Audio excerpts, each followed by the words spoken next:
वादळ वारे कठीण होतं, परंतु प्रभूने वादळ आणि वाऱ्यात समुद्रास धमकावलं म्हटलंय आणि ते काय झालं?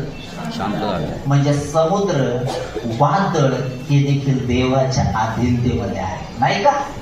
जर अधीन नसते तर त्यांनी शब्द ऐकला असता का? नाही ना. तसं आमच्याही जीवनाकडून प्रभू अपेक्षा ही करतो, आम्ही देवाच्या अधीन असावं, नाही का? दुसरी गोष्ट जर आम्ही पाहिली तर परमेश्वराने असं म्हटलंय, पृथ्वीवर पाणी किती टक्के आहे? मुलांनी सांगा, शिक्षण घेणाऱ्यांनी पटकन. 71% आणि जमीन किती टक्के आहे? 29. बरोबर आहे. आता एवढं पाणी असताना देखील पाणी पृथ्वीवर येतं का देवाच्या आज्ञेविना? नाही येत ना. इतकं जास्त असून देखील ते बाहेर येत नाही. त्याला मर्यादा काय टाकली परमेश्वराने? वाळू टाकली ना.